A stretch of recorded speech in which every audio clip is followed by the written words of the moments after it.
দরবারে পাকে শুকর আদায় করছি।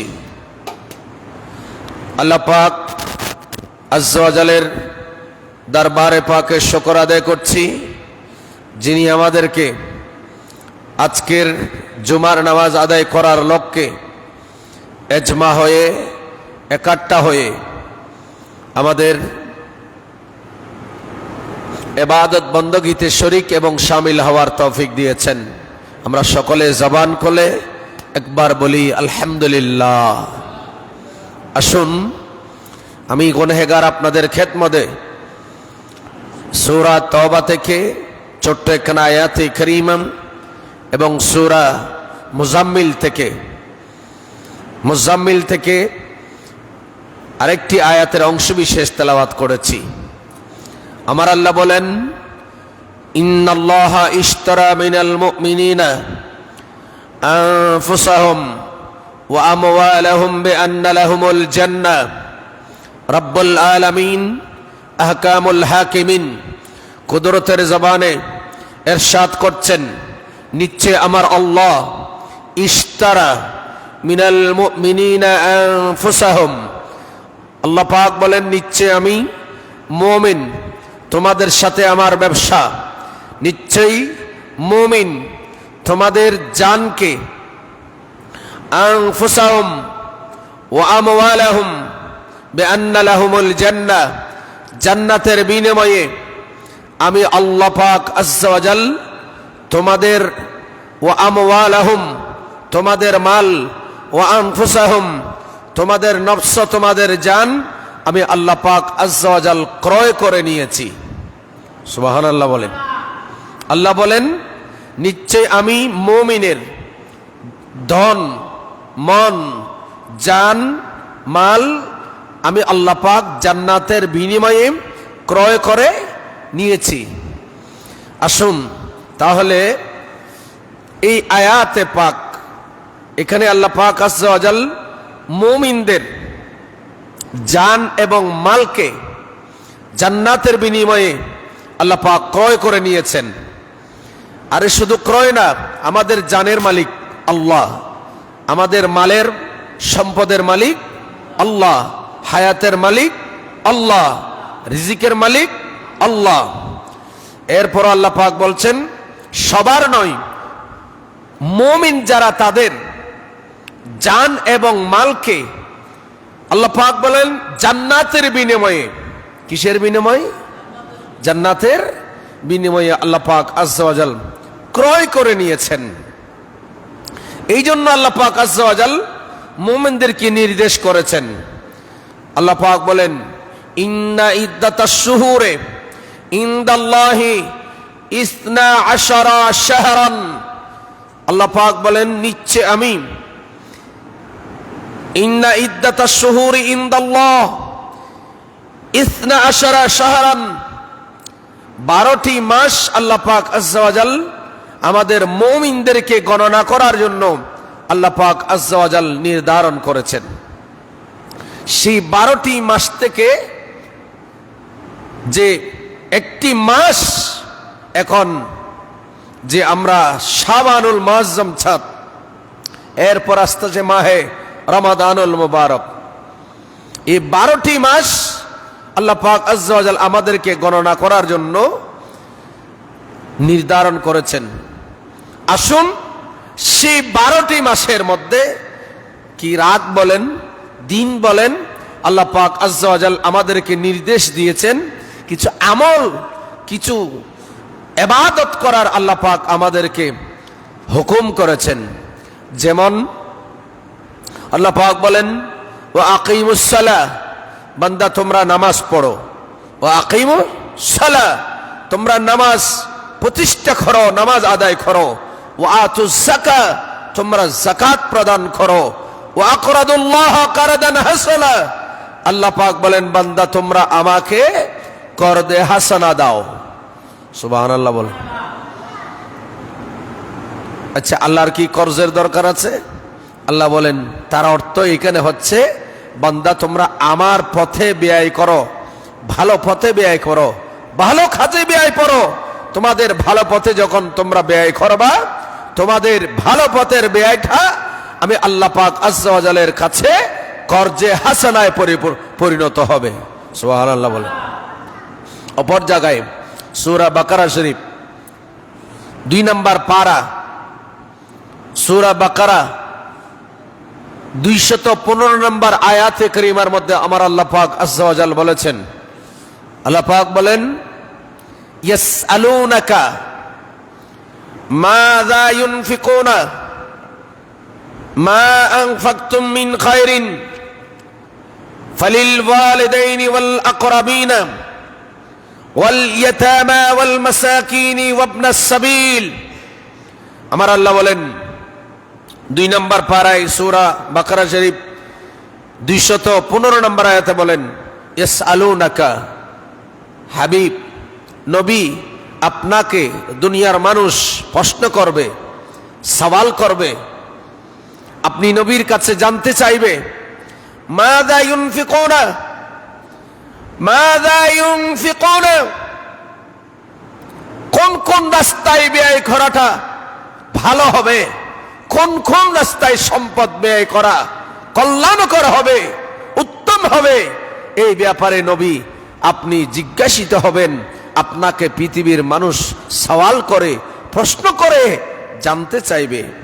তখন আমার আল্লাহ পাক আজ্জা ওয়া জাল আমার দয়াল নবীকে আল্লাহ পাক বলেন, হাবিব আপনি বলেন, কুল, आप फरमा दीजिए, হাবিব, বন্ধু, নবী, রাসূল, আমি আল্লাহ পাকের কথা আপনি বলেন, কুল, আপনি বলুন, মা আনফাকতুম মিন খায়রিন, বান্দা তোমরা যা ব্যয় করবে, উম্মত তোমরা যা ব্যয় করবে, তন্মধ্যে উত্তম ব্যয় হচ্ছে মা আনফাকতুম মিন খায়রিন, উত্তম ব্যয় কোন কোন জায়গায়, কোন কোন হাতে, আল্লাহ পাক বলেন, ফালিল ওয়ালিদাইনে, তোমরা তোমাদের পিতা মাতার জন্য তোমরা খরচ করো, ব্যয় করো।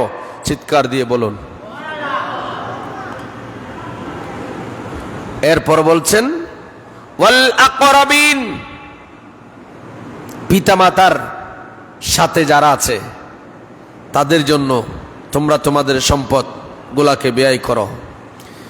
নাম্বার 3, ওয়াল ইয়াতামা, তোমরা এতিমদের জন্য ব্যয় করো। ওয়াল মাসাকিন, তোমরা মিসকিনদের জন্য তোমাদের সম্পদ ব্যয় করো। ওয়াবনাস সাবিল, ওয়াবনিস সাবিল, তোমরা তোমাদের সম্পদ যারা মুসাফির আছে তাদের জন্য ব্যয় করো। এই হাত, 5টি হাত, 5টি ক্ষেত্রে তোমাদের সম্পদ ব্যয় করাকে আল্লাহ পাক আজ্জা ওয়া জাল উত্তম ব্যয়, উত্তম ব্যয়ের পথ বলেছেন। একটু চিৎকার দিয়ে বলি সুবহানাল্লাহ। আসুন তাহলে আমরা আমাদের যে সম্পদ ব্যয় করার কিছু উত্তম হাত, পথ, রাস্তা আমরা খুঁজে পেয়েছি। আল্লাহ পাক আজ্জা ওয়া জাল আমাদেরকে যা নির্দেশ করেছেন এই পথে আমাদেরকে ব্যয় করার তৌফিক দান করুন। একটু বড় করে বলেন। আল্লাহর নবী হাদিসে পাকের মধ্যে ইরশাদ করেছেন, আমার নবী বলেন, উম্মত, আমার এমন কিছু উম্মত আছে যারা যারা আল্লাহ রাস্তায় ব্যয় করে। রাসূল করিম সাল্লাল্লাহু তাআলা আলাইহি ওয়াসাল্লাম হাদিসে পাকের মধ্যে খুব সুন্দর চমৎকার বলেছেন। এই রাওয়ায়াত কা নাম জুবদাতুল ওয়াইজিন। এই কিতাবের মধ্যে যে চমৎকারভাবে হাদিসে পাকখানা বর্ণিত হয়েছে। আল্লাহর নবী বলেন, قال رسول الله صلى الله تعالى عليه وسلم من منع نفسه عن خمس منع الله خمسا। সূরা বাকারার আয়াতে আল্লাহ বলেন যে 5টি হাত, 5টি জায়গা, 5 প্রকারের মানুষের জন্য তোমরা তোমাদের সম্পদ ব্যয় করো। এক নাম্বার ফালিল ওয়ালিদাইনে, পিতামাতা, ওয়াল আকরাবিনা, পিতামাতার সাথে যারা, ওয়াল ইয়াতামা, ইয়াতিমদের জন্য, ওয়াল মাসাকিন, মিসকিনদের জন্য, ওয়াবনিস সাবিল, এবং যারা মুসাফির তাদের জন্য তোমরা তোমাদের সম্পদ ব্যয় করো। কিন্তু এখানে হাদিসে পাকের মধ্যে আমার দয়াল নবী কত সুন্দর চমৎকার বলেন, যারা, যে সমস্ত মানুষ পাঁচটা ব্যাপার, মাম্মানা নাফসাহু আন খামসিন, যারা পাঁচটা বিষয়ের ব্যাপারে নিজেদেরকে বিরত রাখে, মানা আল্লাহু খামসান, আমার আল্লাহ তাদের ওই পাঁচটা বস্তু থেকে আমার আল্লাহর কুদরতের দায়িত্ব আল্লাহ উঠাইয়ে নেন। চিৎকার দিয়ে বলুন নাউজুবিল্লাহ। আমাদের চট্টগ্রামে একটা কথা আছে, আমাদের চট্টগ্রামের ভাষায় বলে, তুদিয়ে রে মুদিয়ে নদিয়ে রে খিদিয়ে। আরবি ভাষায় বলে ইনতুকরিমিনি ইনতুকরিমুনি উকরিমুকা। আপনি আমাকে সম্মান করলে আমি আপনাকে সম্মান করব, আপনি আমাকে কিছু দিলে আমি আপনাকে কিছু দেব।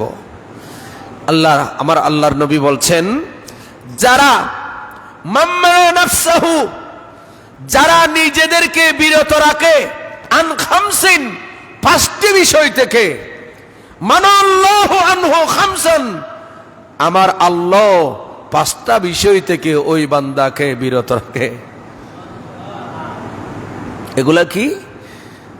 আমার নবী বলেন, আউয়ালু মাম্মানা যাকাত মিন মালিহি, যে সমস্ত মানুষ তাদের মাল থেকে যাকাত দিতে অস্বীকৃতি জানায়।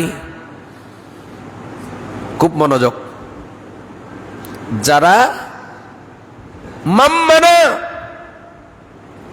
আস-যাকাত মিন মালিহি, যে সমস্ত মানুষ যারাই নিজের মাল ধন সম্পদ থেকে যাকাত দেয় না, যাকাত দেওয়া থেকে বিরত রাখে, আমার আল্লাহ বলেন, মানাল্লাহু হিফজাম মালিহি মিনাল আফাত, ওই ব্যক্তির সম্পদ আফত বিপদ থেকে আমার আল্লাহ বলেন, তুমি যখন যাকাত দিতে তোমার সম্পদ থেকে তুমি নিজেকে বিরত রেখেছ, আমি আল্লাহ তোমার সম্পদ গুলাকে বিপদ আপদ থেকে হেফাজত করা থেকে আমি আল্লাহ বিরত রাখবো। তার মানে তোমার সম্পদ, তোমার উপর, তোমার সম্পদের উপর কোনো বিপদ আসলে তোমার সম্পদকে আমি আল্লাহ হেফাজত করব না। যারা নিজেদের সম্পদ থেকে যাকাত দেওয়াটাকে বিরত রাখে, যাকাত দেয় না, আমার আল্লাহ বলেন ওই সমস্ত বান্দাদের সম্পদগুলা বিপদ আপদ থেকে আমার আল্লাহ বলেন আমিও রক্ষা করব না। কারণ এই সম্পদ বান্দার নয়, সম্পদ কার? একটু বড় আওয়াজ দিয়ে বলেন না, কার? আল্লাহর। আমি তো আমি আমার না, আপনি আপনার না, সম্পদগুলা আপনার না, এগুলা আল্লাহর দেওয়া নেয়ামত। যালিকা ফাদলুল্লাহি ইউতিহি মান ইয়াশা, এগুলা হচ্ছে আল্লাহ পাকের দেওয়া নেয়ামত, ফজল, করম, দয়া। ঠিক কিনা? তাহলে আমাদের উচিত আমাদের সম্পদ গুলা থেকে যদি যাকাত ফরজ হয়, সেখান থেকে যাকাত কি করা? আদায় করা। মাহে রমাদানুল মুবারক আসতেছে, এখানে বিশাল একটা সুযোগ, যেখানে যেই সময় আপনি 70টি ফরজ আদায় করলে একটা সমান, মাহে রমজান শরীফে একটা নফল ইবাদত করলে অন্য মাসে 70টি ফরজ আদায় করার মতো সওয়াব আমার আল্লাহ পাক দান করবেন। তাহলে মাহে রমাদান শরীফের মধ্যে যাকাত দেওয়ার, সদকা দেওয়ার একটা সুবর্ণ সুযোগ, এই সুযোগটাকে আল্লাহ পাক আমাদের সবাইকে কাজে লাগার তৌফিক দান করুন। তাহলে এক নাম্বার পেলাম, যারা নিজেরা যাকাত থেকে নিজের সম্পদ বিরত রাখে, আমার আল্লাহ বলেন আফত বিপদ থেকে তোমাদের সম্পদ আমি আল্লাহ রক্ষা করব না। নাম্বার 2, ওয়া মাম্মানা আল উশরা মিম্মা ইয়াখরুজু মিনাল আরদি মানা আল্লাহু তাআলা আল বারকা মিন কাসাবিহি। আল্লাহ পাক আজ্জা ওয়া জালের কথা আমার নবী বলছেন। নাম্বার 2 হচ্ছে যেই সমস্ত মানুষ মাম্মানাল উশরা মিম্মা ইয়াখরুজু মিনাল আরদি, জমিন থেকে যারা শস্য ক্ষেত উৎপাদন করে, জমিন থেকে ধান হয়, গম হয়, শস্য হয়, হয় না? আমরা যা কিছু খাচ্ছি সব কোথায় বলেন না? কোথায়? সবগুলো কি জমিন থেকে উৎপাদিত হয়। যারা জমিনে উৎপাদিত ফসল থেকে ওসর মিম্মা ইয়াখরুজু মিনাল আরদি, জমিন থেকে যা উৎপাদিত হয় ওই উৎপাদিত ফসল থেকে যারা ওসর আদায় করে না। আমরা তো শুধু মনে করতেছি যে ফ্যাক্টরিতে উৎপাদিত ফসলের উপর, ফ্যাক্টরিতে মাল যা কি হয় মানুষ বানায় ওগুলোর উপর জাকাত আসে। জমিনে যা ফসল হয় এগুলোর উপরে কি আছে? জাকাত বলেন না? এগুলোরও কি আছে? জাকাত আছে। এগুলাকে ওসর বলা হয়। সেচ দিয়ে জমিনে পানি সেচ দিলে কত জাকাত দিতে হবে, সাদকা কি দিতে হবে, জাকাত কি দিতে হবে। আর আসমান থেকে আল্লাহ পাকের কুদরতের ব্যবস্থাপনায় পানি পড়লে সেখানে ওসর কি দিতে হবে, জাকাত কি দিতে হবে, কি আছে? শরীয়তের মধ্যে মানদণ্ড আছে। আসুন, যারা জমিনে উৎপাদিত ফসল থেকে, যারা জমিনে উৎপাদিত ফসল থেকে ওসর আদায় করে না, আমার আল্লাহ বলেন মানাল্লাহু তাআলা আল বারাকাতা মিন কাসাবে, যারা জমিনের ফসল থেকে জাকাত আদায় করে না, ওসর দেয় না, আমার দয়াল নবী বলেন আমার আল্লাহ পাক ওই সম্পদ, ওই বীজ, ওই শস্যের মধ্যে আমার আল্লাহ বরকত দেয় না। তাহলে বরকত আসার জন্য কি লাগবে? এসব কথা বলেন না। বরকত আসার জন্য কি দিতে হবে? আমাকে আপনাকে ওসর দিতে হবে। এই জন্য হাদিসে পাকে আল্লাহর নবী ইরশাদ করেছেন, সাহাবায়ে কেরাম জমিনের মধ্যে চাষাবাদ করতেন। এদের জমিনের মধ্যে খেজুর বা বিভিন্ন এরা চাষাবাদ করতেন সাহাবায়ে কেরাম। ওই যুগে খুব কষ্টকর ছিল। হঠাৎ একজন সাহাবী দেখতে পাচ্ছে যে ওনার জমিনের মধ্যে কি হচ্ছে? বৃষ্টি হচ্ছে, ওনার বাগানে বৃষ্টি হচ্ছে, ওনার জমিনে বৃষ্টি হচ্ছে, আশেপাশে কোথাও বৃষ্টি হচ্ছে না, আশেপাশে কোথাও অন্য জমিনগুলোতে বৃষ্টি পড়ছিল না। সাহাবায়ে কেরাম সবাই অবাক হয়ে গেলেন। অবাক হয়ে আল্লাহর নবীর সামনে গিয়ে দণ্ডায়মান হয়ে আল্লাহর রসুলকে বললেন, ইয়া রাসূলুল্লাহ, নবী গো, আমাদের জমিন আশেপাশে কারো জমিনের মধ্যে বৃষ্টি হয় নাই, আপনার এই সাহাবী আমাদের এই প্রতিবেশী এই ভাইয়ের জমিনের মধ্যে বৃষ্টি পড়েছে, আর কারো জমিনে বৃষ্টি, কারো বাগানে বৃষ্টি হয় নাই, শুধু ওনার বাগানে পড়েছে।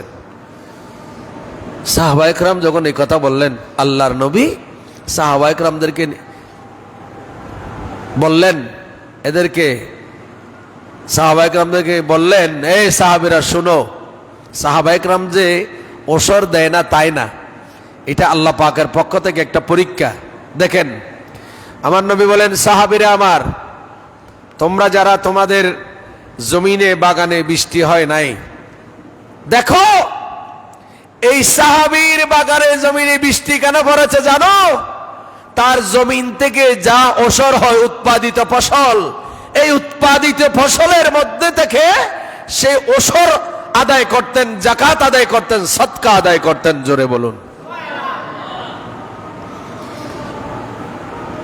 ইনি জাকাত সদকা আদায় করার কারণে তার জমিনের মধ্যে কি হচ্ছে? তো তোমাদের এখানে বৃষ্টি হয় না কেন জানো? এই যে রসুলের হাদিস, আমার নবী বলেন, মাম্মানাল ওসরা মিম্মা ইয়াখরুজু মিনাল আরদি, যারা জমিনের উৎপাদিত ফসল থেকে ওসর আদায় করবে না, জাকাত দেবে না, আমার নবী বলেন, মানাল্লাহু আল বারাকা, আমার আল্লাহ ওই ব্যক্তির জমিনের উৎপাদিত ফসল থেকে আল্লাহ পাক বরকত উঠায়ে নেবে। বরকত কি করবে? এই জন্য শুধু জমিনে নয়, আমরা যারা এখন কি করি, চাকরি নকরি করি। আপনারা চাকরি করেন না? অনেকে আছে না চাকরি করে। আমাদের দেশে এখন সরকারও বিভিন্ন লিমিট করে দিয়েছে, কার বেতন কত হলে ট্যাক্স দিতে হবে, হয় না? সরকারি চাকরি যারা করছে এদের থেকে অটোমেটিক কেটে নিচ্ছে, নিচ্ছে না? নিচ্ছে। এগুলি কি নিচ্ছে? ট্যাক্স নিচ্ছে, সরকারের ট্যাক্স কেটে নিচ্ছে অটোমেটিক। কিন্তু বেসরকারি ভাবে যারা চাকরি করছে অনেকের বেতন এইভাবে ট্যাক্স কেটে নিচ্ছে। এটা যদি ট্যাক্স না হয়ে যদি এই কথা বলতো, এটা আপনার চাকরির বেতন থেকে জাকাত আসছে, পুরো বছরে আপনি এত এত এত পান বেতন, পুরো বছরে আপনার এটার উপর কি আসছে? জাকাত আসছে। এটা যদি জাকাত হিসেবে নিত, নিচ্ছে, সেখানে বরকত হতো, দেশের অর্থনীতিতে আর ঘাটতি হতো না, ঠিক না? এখন তো শুধু ঘাটতি ঘাটতি ঘাটতি। বিদ্যুতের ক্ষেত্রে বলেন ঘাটতি দেখায়, তেলের ক্ষেত্রে ঘাটতি দেখায়, এর ক্ষেত্রে ঘাটতি, সেই এর ক্ষেত্রে ঘাটতি, শুধু ঘাটতি আর ঘাটতি। বরকত নাই কেন? আমার আল্লাহ বলেন, যারা উৎপাদিত ওসর ফসল থেকে, যারা উৎপাদিত সম্পদ থেকে ওসর আদায় করে না, তাদের এই ফসলগুলা থেকে, তাদের অর্থনৈতিক এই রাস্তাগুলো থেকে আমার আল্লাহ পাক বরকত উঠাই নেবে। রাসূল পাকের হাদিস, এগুলোর উপর আমাদের আমল না থাকার কারণে আজকে আমাদের সমাজে শুধু আমাদের অভাব অভাব অভাব। এত বেতন পান,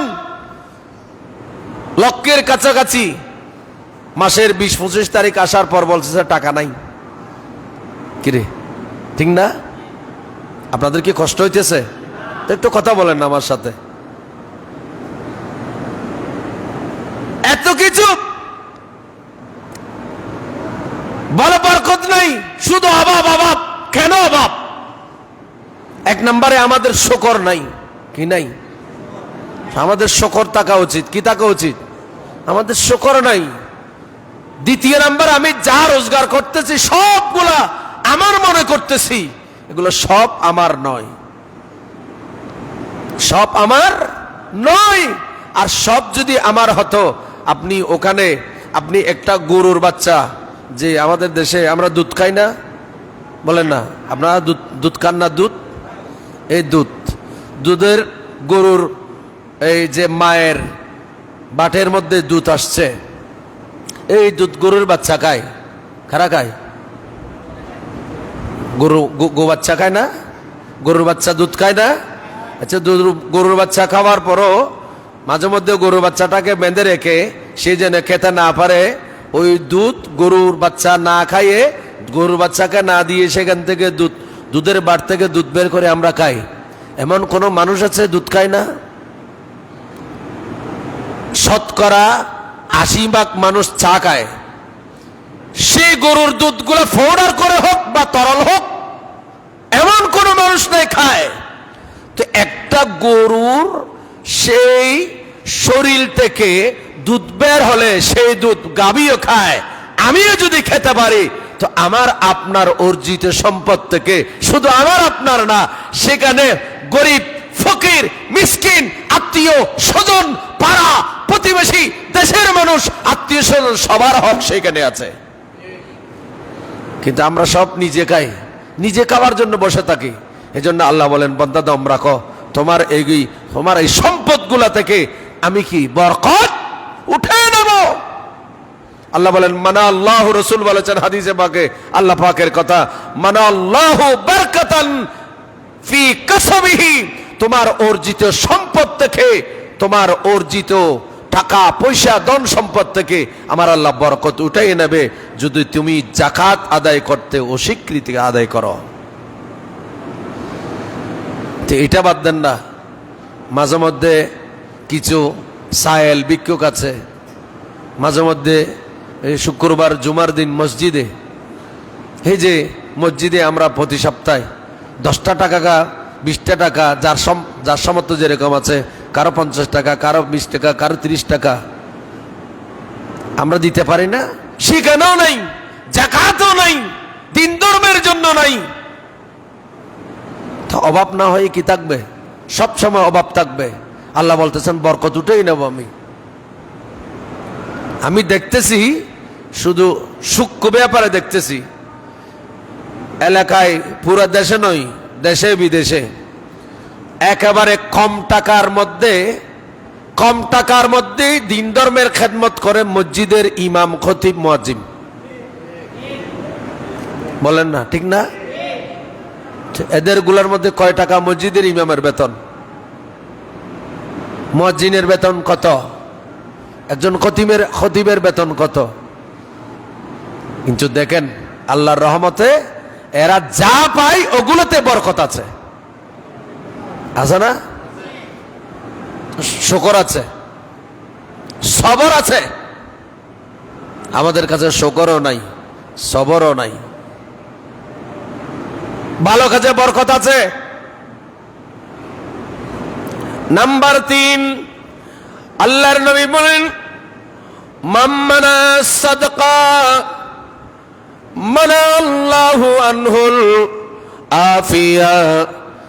যারা সদকা দিতে অস্বীকার করে, দুই বিষয়, একটা যাকাত আর একটা কি সদকা। যাকাত দুই ধরনের। যাকাত ফরজ, সদকা ওয়াজিব। সুবহানাল্লাহ বলেন না? সদকা কি ওয়াজিব। যেমন ঈদ উল ফিতরের কি মাঠে আসার আগে আমরা কি দিই? সদকায়ে ফিতর দিই, ফিতরা আদায় করি না? এটা কি?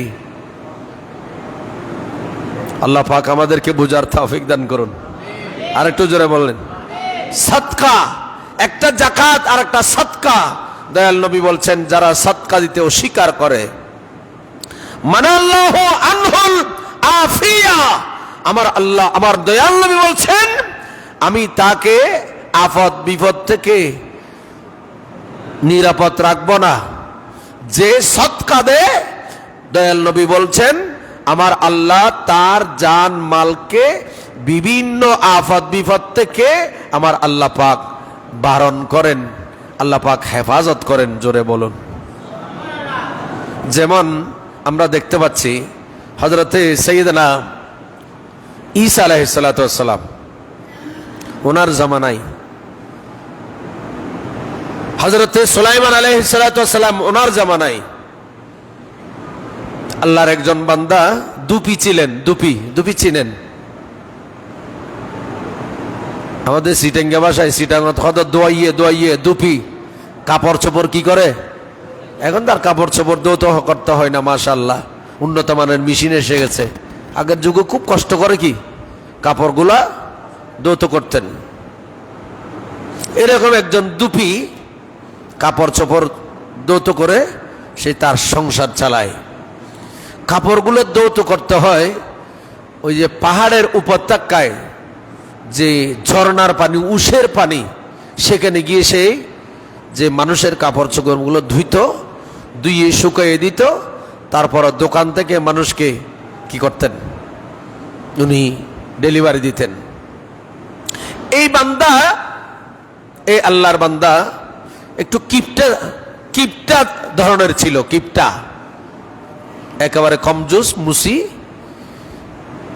এই বান্দা হঠাৎ করে তার মনে চাইলো সেই কাপড় চোপড় ধুইবে, তো মাঝখানে কি লাগে, কি লাগে?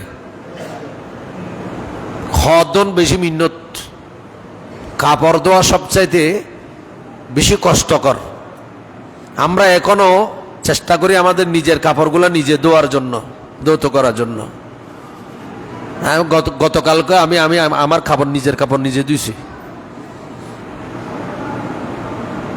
খাস নিজের গুলো নিজে করবেন। যথাসাধ্য আপনার বিবি আপনাকে হেল্প করলে এটা অন্য কথা, আলহামদুলিল্লাহ। মেয়ে থাকলে সেটা যদি আপনাকে হেল্প করে না, অন্য কথা। কষ্ট, খুব কষ্ট। তো এই মানুষটা এখন মাঝখানে কাপড় দিয়ে যে খিদা লাগে এই জন্য সেই রুটি নিলেন দুইটা। কয়টা? দুইটা রুটি নিলেন। খিদা লাগবে, খাবে, কিছু কাপড় দৌত করলেন। দৌত করার পর দেখা গেল খিদে লেগেছে, সেই এখন রুটিগুলা বের করে খাবে। হঠাৎ একজন সায়েল আসলো, ভিক্ষুক। ভিক্ষুক যখন আসছে, এই ভিক্ষুক বলতেছেন, ভাই আমি অনেক দিন পর্যন্ত খিদার্থ, কিছুই খাই নাই, আমার পেটে বিষম খিদা, আপনি তো খাচ্ছেন, মেহরবানি করে যদি আপনি যদি আমাকে একটা রুটি দিতেন, আমি যদি খেতে পারতাম, আল্লাহ পাকের দরবারে আপনার জন্য আমি দোয়া করতাম। তখন এই ব্যক্তিটার অন্তরের মধ্যে কি আসছে, হায়রে আমি খাইতেছি, এই মানুষের খাবার নাই।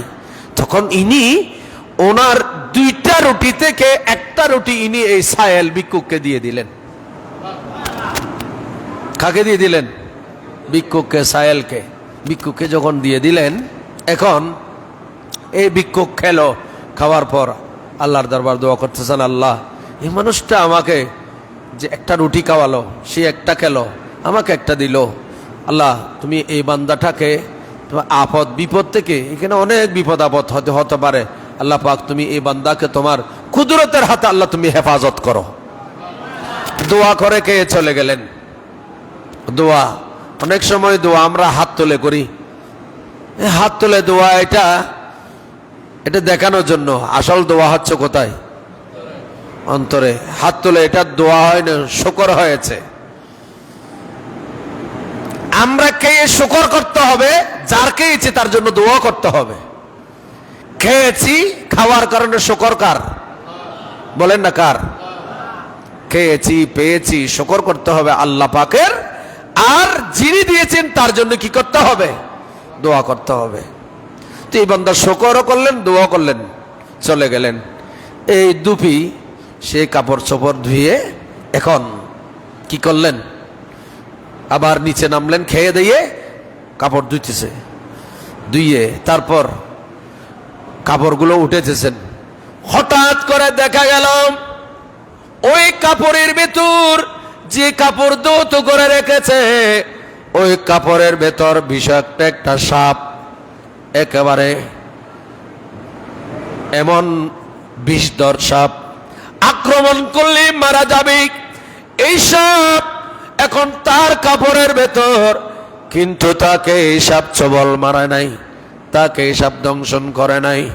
দেখা গেল এই সাপ থেকে সেই হেফাজত, সেই নিরাপদ রয়ে গেল। তখন উপর থেকে আওয়াজ আসতেছে, এই আল্লাহর বান্দা, আল্লাহ তোমাকে হেফাজত করেছে, কারণ কিছুক্ষণ আগে তুই আল্লাহর রাস্তায় একটা রুটি সদকা করেছিলি। কিছুক্ষণ আগে একটা রুটি সদকা করার কারণে, আল্লাহর রাস্তায় ব্যয় করার কারণে আল্লাহ পাক তোমাকে এই সাপের আক্রমণ থেকে আল্লাহ পাক হেফাজত করেছেন।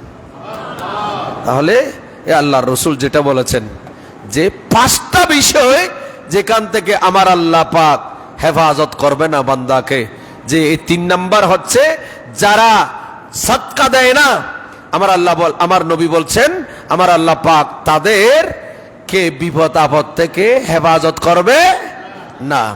নাম্বার 3, ওয়ার রাবে মাম্মানা দুআ লিনাফসিহি মানা আল্লাহু তাআলা আনহুল ইজাবা, যারা নিজের জন্য দোয়া করে না।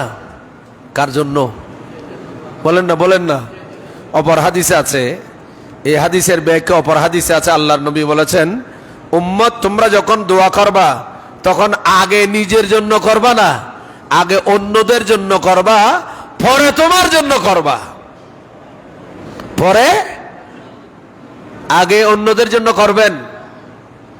যদি শুরুতে আপনি নিজের জন্য চান, আল্লাহ বলেন হেতে শুধু নিজের জন্য চাই, আমার অন্য বান্দার জন্য কিছু চাই না। আমার নবী বলেছেন, বান্দা উম্মত তোমরা আগে আমার অন্য উম্মতের জন্য দোয়া করো, এরপর নিজের জন্য দোয়া করো, আল্লাহ পাক তোমার দোয়া কবুল করবে।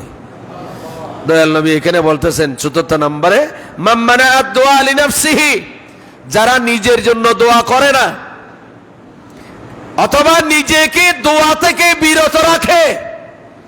আমাদের দেশে অনেক মানুষ আছে না, দোয়া করায় শিরিকের ফতোয়া দেয়, আছে না? আছে না? বলেন আছে না? দেখেন, যারা দোয়া থেকে বিরত রাখে, মানাল্লাহু তাআলা আনহুল ইজাবা, আমার আল্লাহ তাদের ডাকে সাড়া দেয় না। আপনি যদি আল্লাহর দরবারে চান, আমার আল্লাহ বলেন ইস্তাজিবু, বান্দা তোমরা যখন আমার কাছে চাও আমি আল্লাহ তোমাদের ডাকে সাড়া দিই। আচ্ছা, আল্লাহর কাছে যখন বান্দা চায়, আমার আল্লাহ পাকের ভালো লাগে। পৃথিবীর মানুষের কাছে একবার চাইলে, দুইবার চাইলে হয়তো দেয়, তৃতীয়বারে মুখ ফিরাইয়া নেবে। কথা বলেন ঠিক না?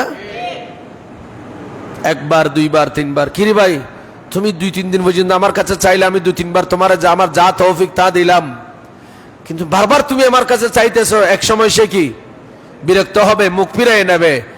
একমাত্র রব্বুল আলামিন, প্রভু যিনি, ওনার কাছে আপনি যত চাইবেন, যা চাইবেন, যতবার চাইবেন, আমার আল্লাহ আপনাকে নৈরাশ করবে না, আমার আল্লাহ পাক আপনাকে দান করবেন।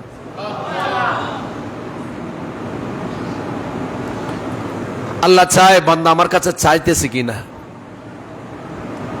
তো আপনি কিছু চাইলেন না আল্লাহর কাছে, আল্লাহর কাছে কিছু চাইলেন না। সবচাইতে বড় আল্লাহর কাছে চাওয়ার মাধ্যম হচ্ছে ইস্তাইনু বিসসবরি ওয়াসসালাহ, সবরের সাথে আল্লাহর কাছে চান, ওয়াসসালাহ, নামাজের মাধ্যমে চান। সুবহানাল্লাহ বলেন। কিসের মাধ্যমে? সবর এবং নামাজের মাধ্যমে, ধৈর্য এবং নামাজের মাধ্যমে আল্লাহর দরবারে চান, ধৈর্য ধরবেন এবং নামাজ পড়ে আল্লাহর দরবারে দোয়া করবেন, বেশি দোয়া করবেন আল্লাহর দরবারে নামাজ পড়ে। এখন আমাদের চট্টগ্রাম, আমাদের এখানে যেমন তেমন, ঢাকা এমন শহর, এত মসজিদ ঢাকাতে, কিন্তু ওখানে ফরজ নামাজের পরে আল্লাহর দরবারে চাওয়াটাকে ওরা শিরিক বেদাত মনে করে।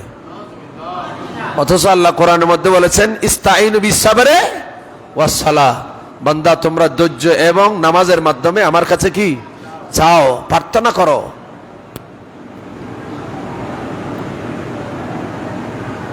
আল্লাহ নিজেও শিখিয়ে দিয়েছেন কোরআন শরীফের মধ্যে।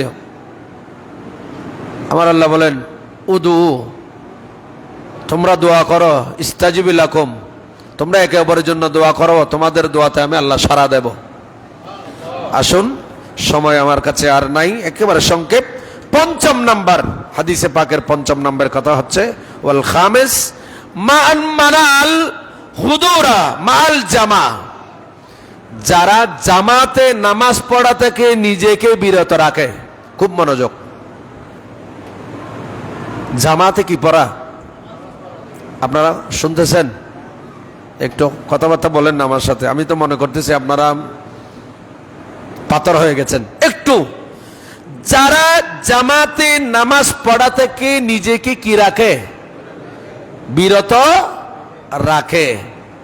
আমার রাসূল বলতেছেন, আল্লাহ পাক আজ্জা ওয়া জাল কি করেন দেখেন, মানা আল্লাহু তাআলা আনহু কামিলাল ঈমান, যারা নামাজ থেকে, জামাত পড়া থেকে নিজেদেরকে ঈমানদার, নিজেদেরকে বিরত রাখে, আমার আল্লাহ বলেন এরা কামেল, পরিপূর্ণ ঈমানদার থেকে আল্লাহ পাক বলেন তুমি যখন জামাত থেকে নিজেকে বিরত রাখছ, আল্লাহ বলেন আমি তোমাকে পরিপূর্ণ ঈমানদার হওয়া থেকে বিরত রাখবো।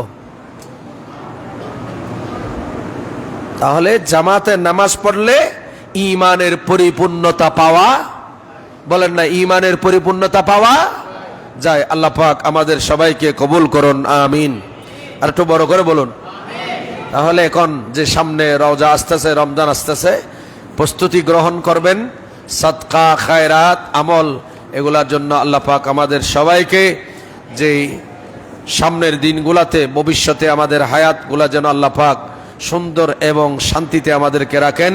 ওয়া আখিরি দাওয়ানা আলহামদুলিল্লাহি রাব্বিল আলামিন।